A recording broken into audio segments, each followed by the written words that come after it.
Welcome to SOS for Your Life, Emergency Wisdom for Everyday Life, and I'm your host, Susie St. Angelo. Thank you for being here. Today's episode is called Career Crossroads, Finding a New Path, and my guest is Bert Beiswanger. Have you ever felt stuck in your career and not sure how to chart the next move in your professional life or in life in general? Sometimes it's simply time to force change and make a life-changing decision for yourself and for those around you. Bert Beiswanger has more than 30 years experience in marketing, communication, and business development, including most recently 19 years at the same organization. Bert talks about coming to a point in the road of life where it was time to make a bold decision and choose a new path without knowing what that path will be. This podcast is for you if you know you need to change something. Maybe it's a career, your health, or another aspect of your life. You might wonder if this is the right age or stage in life to make a change, and you don't know where to start. Or you're one of those people afraid to take that first step, caught in analysis paralysis. I see, I understand, and I used to feel the same way. And just a reminder, you can find this podcast on Spotify, YouTube, iHeart, Apple, and Amazon podcasts. Remember to like, share, and subscribe.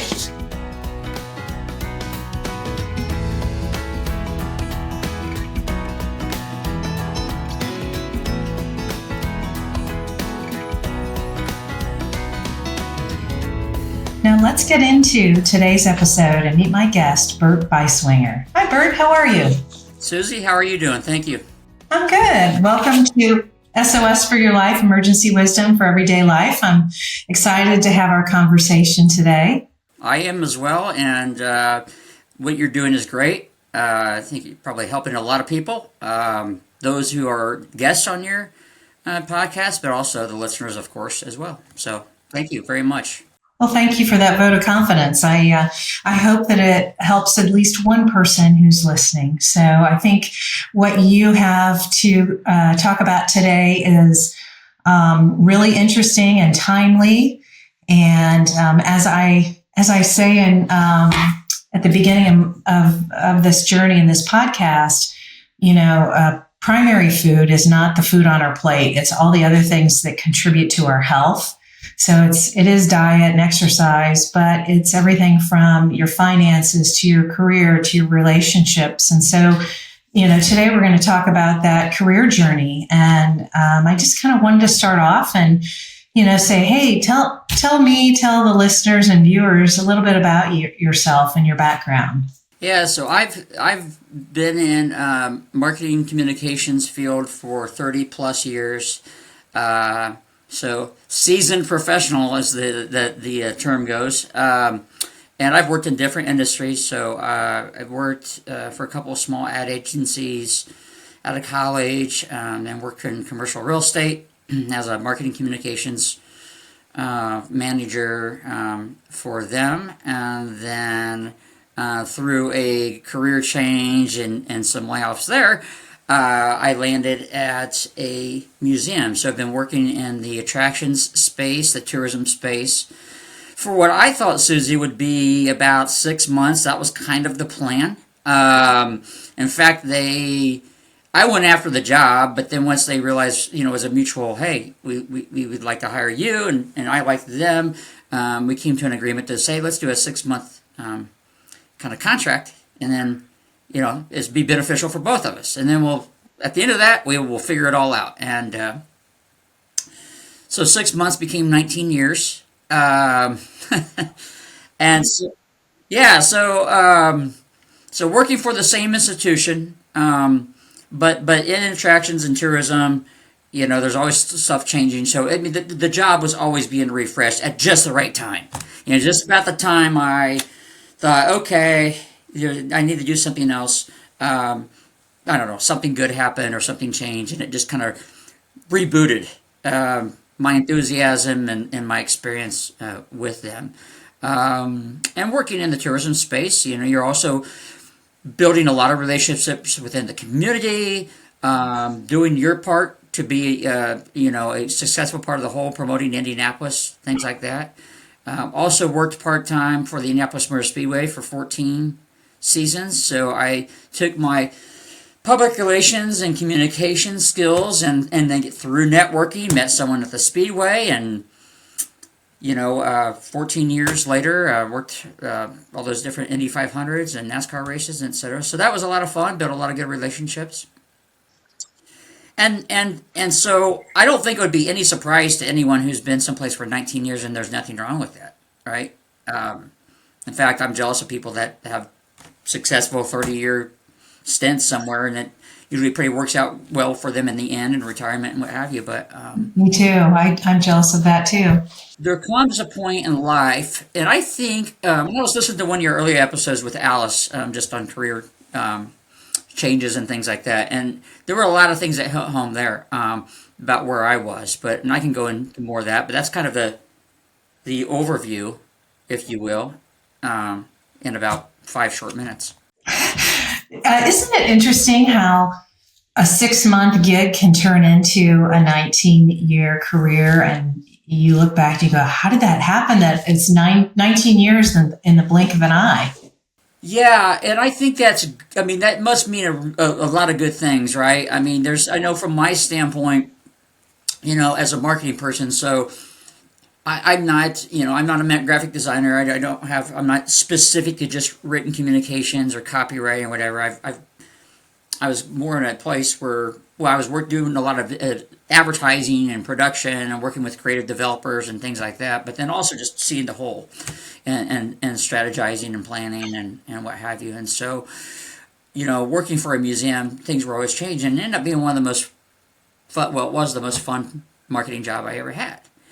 And so, I think it takes a lot of good things to go along the way, right? If you looked down the road and said, okay, well, I'm going to make a 19-year plan or 20-year plan, I don't think you would be able to see it very well. I think the goals have to be broader than that, but the checkpoints to get you to that point have to be rewarding and beneficial, and so great managers or leaders to work for.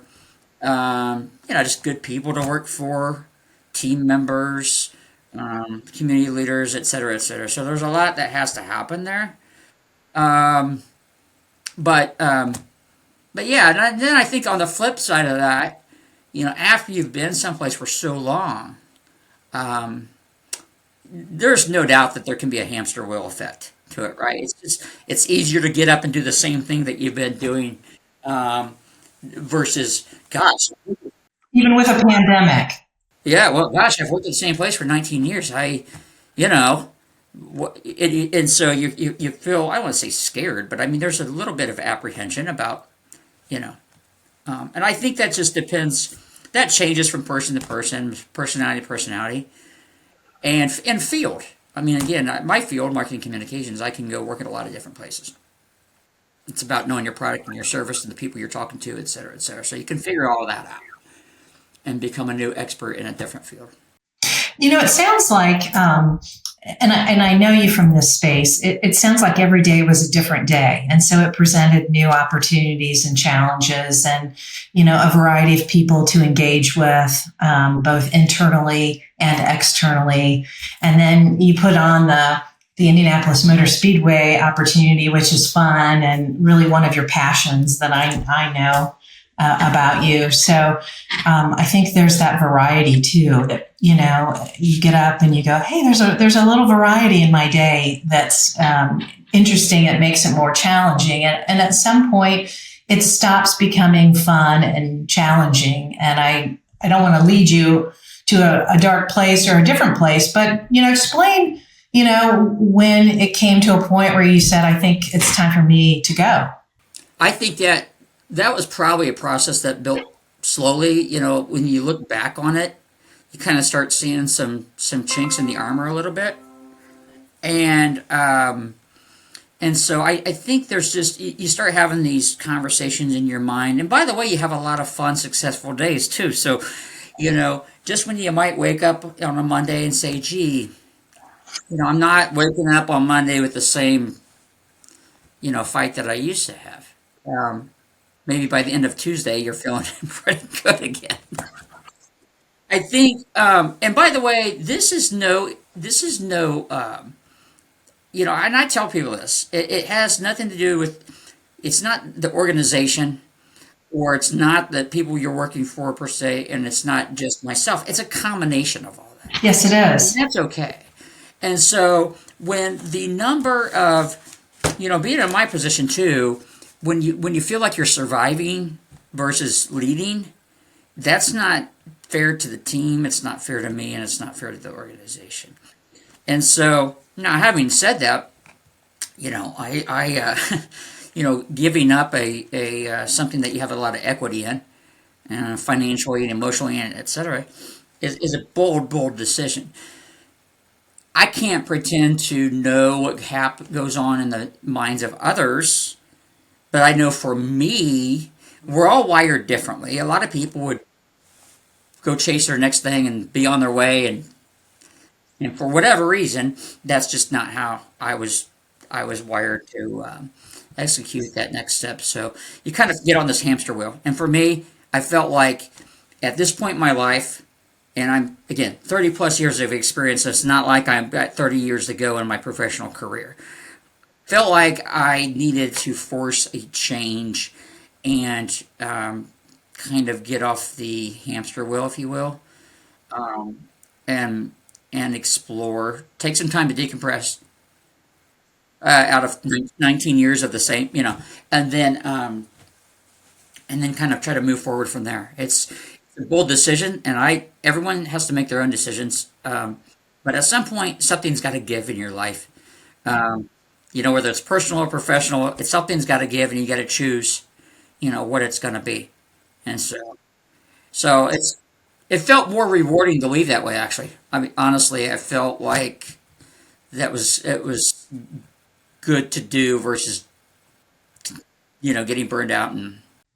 So I can relate to this because I left a corporate career 8 years ago and had been doing it for a long, long time and wasn't quite sure what I wanted to do the next step, and started a little side hustle in the same industry. And but I saw the signs for me of burnout. I saw it 2 years prior, and like you said, I didn't have that gung ho on Monday morning. You had the Sunday dreads, and I looked forward to leaving at the end of the day. I looked forward to opportunities to get out of the office to meet with clients or to go to an event. And it just took its toll. And I made a plan to get out and, did it on my terms, like you did on yours. And so I do think after it was over, I didn't allow enough time to decompress. I jumped in because of the guilt and, felt I needed to do that right away. And so, part of our conversation today is that gray space of going from what to the unknown. And you're in that unknown gray space. And I wonder if you might just speak generally about that and what that's like since you've left. Well, I will say time flies, but not time flies whether you're working or not working or whatever. You just kind of feel like, okay. So I talked to some people, and for every person that thought I was nuts for leaving a job without having another job lined up, there were I would say equally amount of others that said, Bert, I totally get it. I think you're making a good move. Do yourself a favor though. Take a month off. I said I was going to take a week and, have fun, go on vacation, what have you. And they said, no, that's not enough. That's not enough. Take a month. And then, decompress and then maybe start making a list of things you don't want to do. Now, I'm not going to sit here and pretend that list is complete and fully furnished. But I do have some ideas, about, directions I want to go. And so then I also, after 19 years, you build up quite a bit of equity as far as your relationships and things like that. And frankly, probably deeper than you realize. Now, again, everyone's job is different. My job as a marketing director of an attraction meant that I was always building a lot of relationships. Donors, sponsors, tourism industry, hotels, convention space, Influencers. influencers, media folks, etc., etc. All the marketing resources that I use. So I have tried to make a point to at least have a couple of appointments lined up every week. Um, I have found that to be like really rewarding, and I for all the skills that I think I may have or don't have, one is I can recognize really good people and just surround myself with good people, and I don't want to let go of those relationships because when you're out of the circle, if you will, of the everyday job, time moves on for everyone. So it's up to me to keep reaching out to people and keep those relationships thriving and growing. And it's amazing that again, 2 months goes by pretty quick. That's about how long I've been um, out of work. But I've tried to intersperse things that I really enjoy and not feel guilty about it. I really am passionate about thoroughbred racing, horse racing. And so I spent a lot of time at the horse track, meeting great people, watching a sport I love, going down to Lexington, Kentucky multiple times, and doing things that I would normally not be able to do because it may be a long while before I'm able to use that kind of time to do that. Um, and my feeling is, why not? So, and you shouldn't feel guilty about doing that. And so, at least I don't think so. So I've been doing a lot of that, but then also trying to, coffee chats, lunches, and doing that type of thing. And at some point, you gotta, okay, goal number two, right? Let's, to use a horse racing term, let's put the blinkers on a little bit and stay, look forward instead of all over the place. And then I think that'll help start carving out the next steps for me. But I've been very specific to just be very open minded and to have conversations. To this point when I've sat down with somebody, it's not to convince them to create a job for me or you know it's just to have a conversation and to remind people about what I'm capable of and and that I'm here and available. And to plant the seed and to, that if they don't see you, they don't know. It's Well, that's true, and that happens really quick. out of sight, out of mind That happens really quick. in any industry, not just your marketing and communication industry. But have you learned anything about yourself in the last couple months that you hadn't given any time over the last 19 or so to think about? Well, I think what I've learned, and I am not going to pretend to have perfectly executed this just yet, but I mean, you realize it's never just one thing, right? It's just a lot of things affecting a lot of different things, and so you know, how you view things when you're kind of in that burnout mode or just not in the best space everything gets affected. You go back to your food, your finances, your personal relationships, your sleep, your exercise. Get home from work. I really need to go to the gym. It's already 7 o'clock. You know, yeah. When you're not working, you got a little more time for that stuff. Well, that's it. You got to take care of yourself and heal, and you sort of grieve the ending of that chapter in your life. And it really is kind of a death. And I think people don't give it the time because they either jump right into something else and they don't have that kind of time. So Yeah, and I don't want to just jump right into the next job because it's the job I see available and what have you. That's not going to be good for me long term. It's not going to be good for anybody. I do think one thing I'm going to do, and I said I would do this, and I've kind of done it a little bit in my mind, but just keeping everything in your mind doesn't always work because then time goes 2 hours pass, and then you're not really executing your your mission, vision, personal mission, vision, values. But you know, being in business for so long, being writing marketing plans and strategies and things like that, I think you kind of have to look at yourself as you're the CEO of your life, right? I mean, obviously, when others are involved in it, yes, you've got your board of advisors, if you will. But I mean, at the end of the day, you got to treat yourself like a CEO, and that's. I was thinking about this before we had this episode, and saying, okay, well, you know, what are your own mission, vision, values that you're going to kind of live by? You know, what are the goals and the strategy and the tactics? You know, and the tactics could be, you know, the strategy could be, you know, networking more within my community. I'm just broadly speaking, right? But with tactically, what's that mean? Having coffee chats, going to visitor bureau meetings or whatever that may be, and just making sure you're doing that in addition to the fun things that you're doing. Yeah, I totally agree. One thing that I remember when I left my career, and there are other people who were either being forced into early retirement, or they were retiring and they didn't know what the next step was. There's a lot of us in that sweet space that have a lot of skills and talents and a network of people that we can really contribute to another organization or to help another person or a business.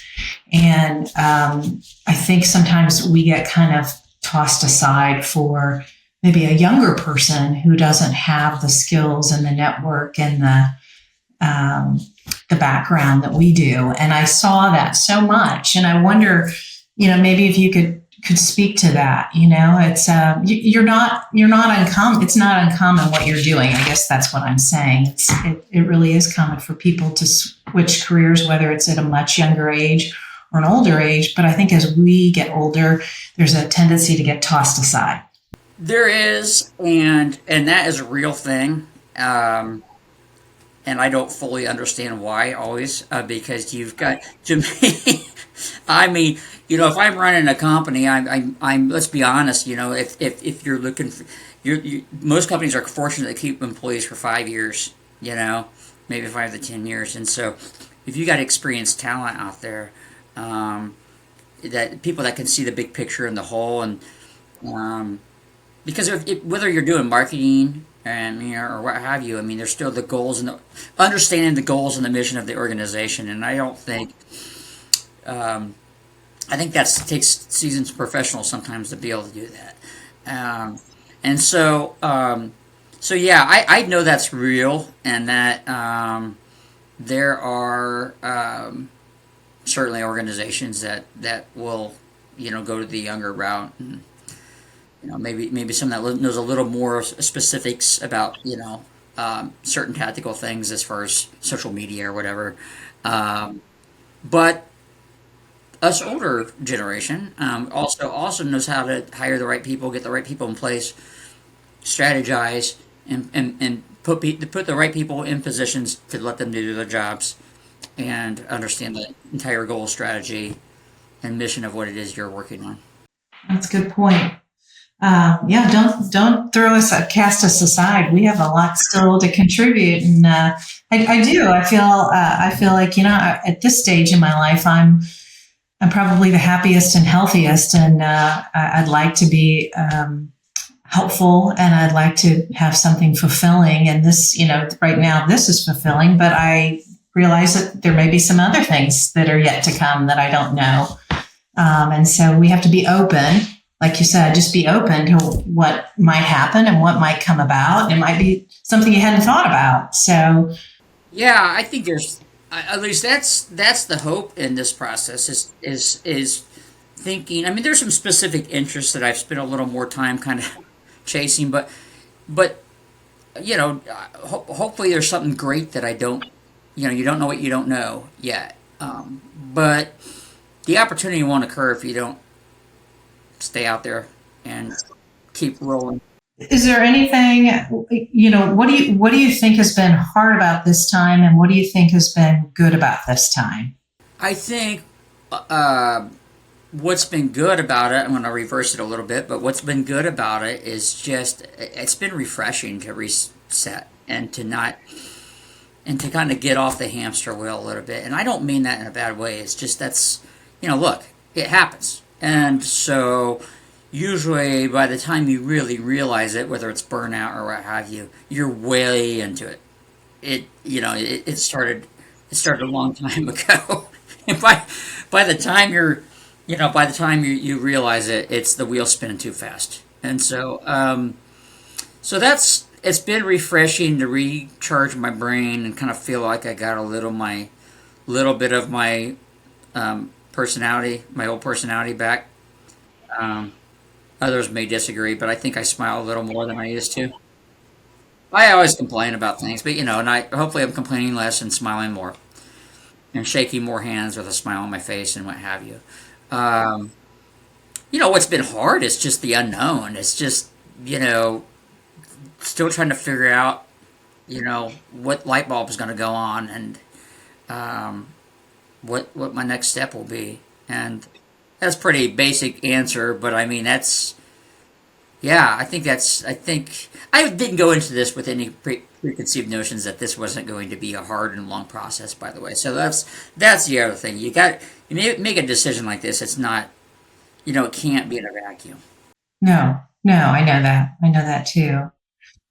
Well, I think what you're doing is great, and I think it comes at a great time in your life and other people's lives when you can make a change and know that you still want to work and do something, and you've got a lot of good skills and attributes. And I always ask my guests, what's your SOS? What's one or two simple steps that you can offer to listeners and viewers that they can help them make a difference in their lives? And I wonder if you have any suggestions for people like you who are either going to take that step or have already taken that step and are looking to make a career change, what you've learned.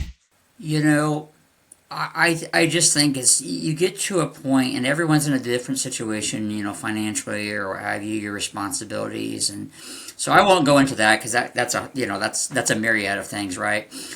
Um, but you really got to be honest with yourself, and sometimes there'll be sometimes your decision will be made for you, when your physical health starts taking a toll, and you're not getting the sleep you should, your blood pressure's high, whatever it is. I think you just got to be honest with yourself. And then I would say, no matter what, you should always be doing this, right? But it's not surrounding yourself with people that will tell you what you want to hear.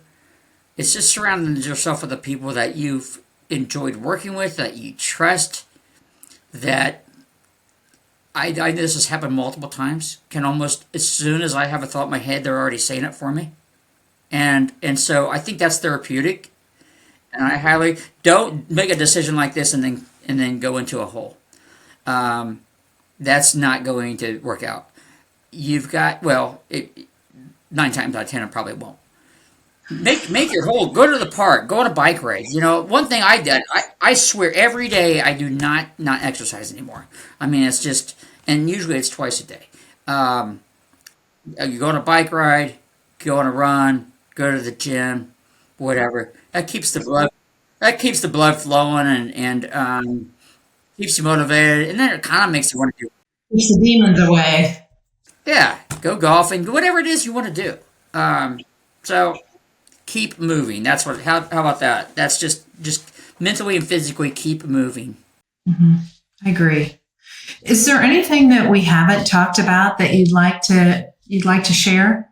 I don't think so. I think one thing I had written down and I've talked about before, but I said it here too, is I think just kind of coming up with that 1 page personal plan, you know, business plan that will kind of drive you personally and help keep you on track, and that you can go back and look at every day.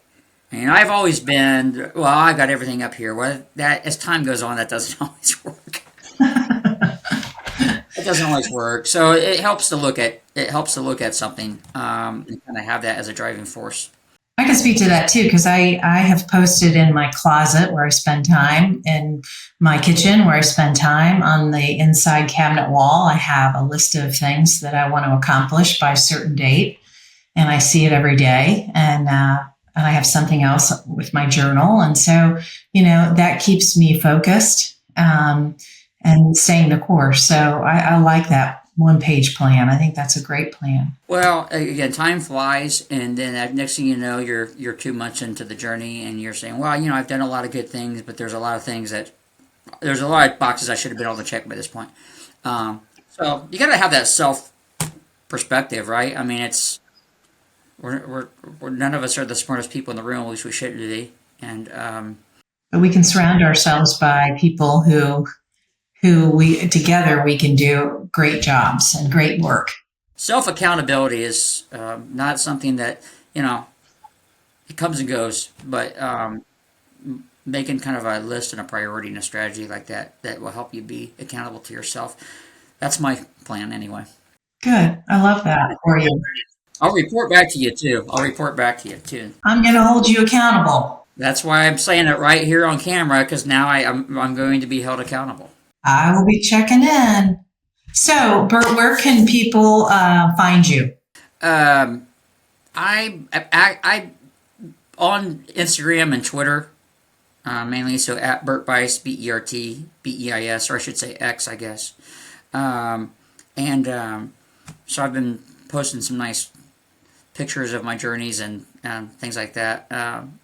Not a photo journal, if you will, but certainly that's kind of where I share my quick thoughts, and a little bit Facebook too, but all three of those platforms. So are you on LinkedIn? And then on my own LinkedIn, sorry. Oh yeah, the most important part of you can find me on LinkedIn for sure. I have been spending a lot of time on LinkedIn, more than I was before. I always, by the way, that's another thing. The platforms that I utilized, or at least my team utilized, in the work environment, doesn't reflect, necessarily what you do personally. But as I've started on this journey, LinkedIn has become a high priority for me. Right? So Twitter and Instagram, that's kind of my fun platforms, and my business platform is LinkedIn. And it's worked out. I've had a lot of people reach out to me that I haven't talked to for a long time, that noticed that I left my position, or, hey, I want to invite you to this networking thing. I think it would be fun. In fact, I'm going downtown today to one. So, but that wouldn't happen without being more active on LinkedIn. So, yeah, thank you for asking. I learned over the course of the last 8 years that there are people who love to help you develop a presence on LinkedIn. They really, that's their job, and their specialty is LinkedIn. So little did I know that, but there's something for everybody. Same here. Well, Bert, it has been a joy and a treat to spend some time with you. I always enjoy our time together, and I know I'll see you sooner than later.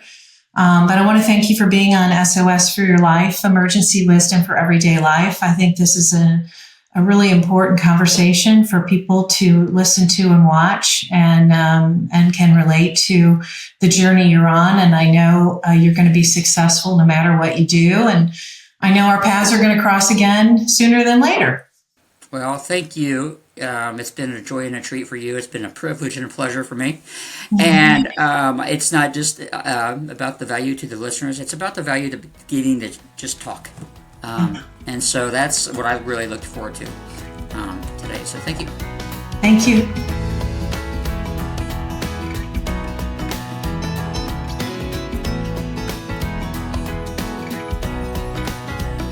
Well, friends, sadly, that's all the time we have today. Thank you for listening and viewing SOS for Your Life, Emergency Wisdom for Everyday Life. And thank you, Bert, for joining me today. It was a really good conversation about one of our primary foods that we spend a lot of time at, and that's our career. And this can apply to anyone at any age. It's not just a midlife thing. Sometimes we decide we don't like where path we're on, or, it's time to make a change. It's not as exciting or fulfilling anymore. And this was a really good conversation with Bert. about how you can make these changes and what you learn through the process, and being on that next journey and enjoying life as it goes. So thanks again. And a quick reminder on how you can support this podcast: like, share, and subscribe. Send me a review and any question you might have, and that question might be featured in an upcoming episode. You can follow me on LinkedIn, Instagram, and Facebook. If you'd like to be added to my weekly email and newsletter, feel free to share your email address with me. And if you're interested in finding out more about coaching and breath work, I'd be happy to chat with you too. So until next time, take care, and I'll see you soon.